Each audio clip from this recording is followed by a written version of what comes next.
ऑगस्टचा दिवस म्हणजे साहेब खरोखरच ऐतिहासिक आणि ग्रामीण भागासाठी सुवर्णाक्षरी नोंद करून ठेवावा असा दिवस आहे.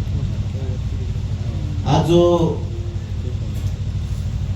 दाभोस आहे ते आपला या असा महाराष्ट्रातील दुसरा आणि या प्रकारातील पहिला, बरोबर आहे. ग्लास स्कायवॉकचं उद्घाटन होत आहे. उपस्थित आपल्या सगळ्यांचे आवडते नेते, पालकमंत्री, वनमंत्री गणेशजी नाईक साहेब, माजी राज्यमंत्री, माजी खासदार, आमदार राजेंद्र गावित साहेब, आपले सगळ्यांचे नेते, कार्यतत्पर असे आपले आमदार हरिश्चंद्र भोये सर, जिल्हा परिषदेचे माजी अध्यक्ष प्रकाशजी निकम, आपल्या कार्यतत्पर अशा जिल्हाधिकारी माननीय इंदुराणी जाखड मॅडम, जिल्हा परिषदेचे कार्यकारी अधिकारी मनोजी राणे साहेब, काल ज्यांचा राष्ट्रपतींनी शौर्य पदक देऊन गौरव केलेले असे आपले पालघर जिल्ह्याचे पोलीस अधीक्षक माननीय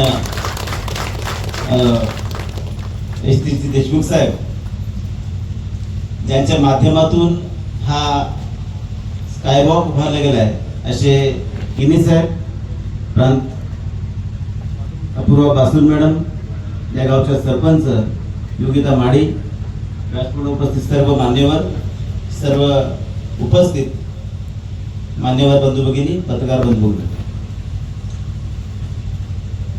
खरं तर मी यासाठी म्हटलं की ग्रामीण भागातील पर्यटन क्षेत्र आज खऱ्या अर्थाने कात टाकते.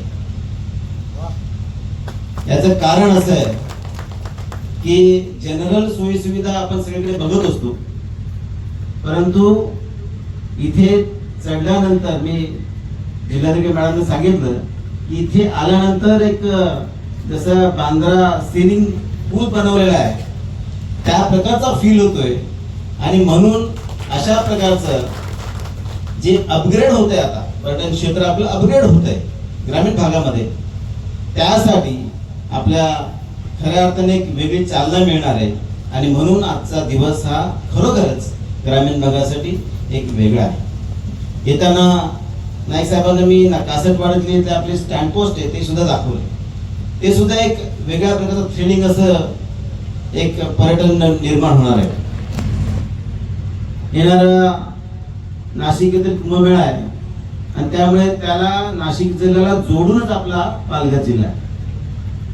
त्यामुळे आपल्या भागातील जे पर्यटक असतील किंवा जे काय कुंभमेळ्यात सामील होणारे जाणार असतील ते सगळे जव्हार मोखाड्यातून जाणार आहे.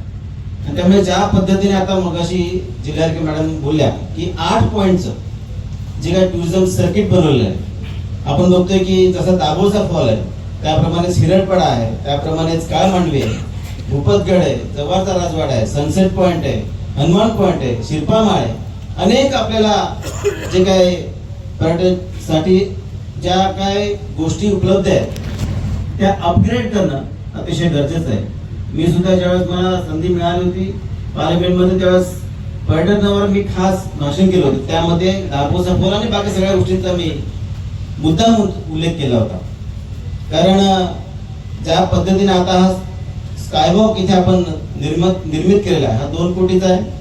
मॅडमने सांगितलं याच्या व्यतिरिक्त अजून 1 कोटी आपल्याला देणार आहेत.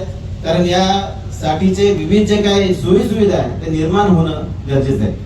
आणि त्यामुळे मला वाटतं की यासोबत आता इथे एक प्रायव्हेट एजन्सी काम करेलच, परंतु त्याबरोबरच आपल्या ग्रामपंचायतीला इथे इन्व्हॉल्व करणं खूप गरजेचं आहे. कारण यासाठी जी लागणारी पार्किंग व्यवस्था आहे, त्याबरोबर लागणारे गार्ड्स असतील किंवा इतर जे काय सुरक्षा व्यवस्थापक असतील, त्यासाठी आपण जर इन्व्हॉल्वमेंट केली तर निश्चितच ग्रामपंचायतीला सुद्धा त्याचा एक फायदा मिळेल आणि जी प्रायव्हेट कंपनी जी मेंटेन करणार आहे त्यासाठी सुद्धा फायदा होईल. आणि म्हणून मला वाटतं की आपल्या पालघर जिल्ह्यासाठी येणाऱ्या काळामध्ये जो आपण प्रकल्पांचा जिल्हा आपण ओळखला जाणार आहोत, पण त्यासाठी आपलं जे पर्यटन क्षेत्र आहे ते कमी झालं नाही पाहिजे, ते वाढलं पाहिजे, अपग्रेड झालं पाहिजे. आणि यासाठीच आजचा हा स्कायवॉकचं उद्घाटन अतिशय महत्वाचं आहे. या निमित्ताने निश्चितच इथे रोजगार निर्मिती होणार आहे, स्वयंरोजगार वाढणार आहे, ग्रामविकास होणार आहे पर्यटन क्षेत्राला अनेक संधी ह्या उपलब्ध होणार आहेत आणि त्यामुळे मला वाटतं की येणाऱ्या काळामध्ये यावर्षी कुंभमेळ्यासोबतच आपल्या सुद्धा जे काही टुरिझम सर्किट बनवणार आहोत मगाशी ज्या पद्धतीने मॅडमनी सांगितलं की आता आपण सुद्धा पुढे आलं पाहिजे. होमस्टे जो आहे होमस्टेच्या निमित्ताने मला वाटतं आपण सगळ्यांनी आपल्या स्थानिकांना रोजगार हा उपलब्ध करून देऊ शकतो. पाऊस येतोय ज्याची काय बोलत नाही. मी आजच्या या स्वातंत्र्य दिनाच्या सगळ्यांना शुभेच्छा देतो आणि अशा प्रकारचे स्कायवॉक सगळ्या ठिकाणी अजून 2 ठिकाणी व्हावेत असं सगळ्यांनी मी जिल्हाधिकारी मॅडम तुमच्या कार्यकाळात व्हावं असं तुम्हाला विनंती करतो आणि थांबतो. जय हिंद जय भारत.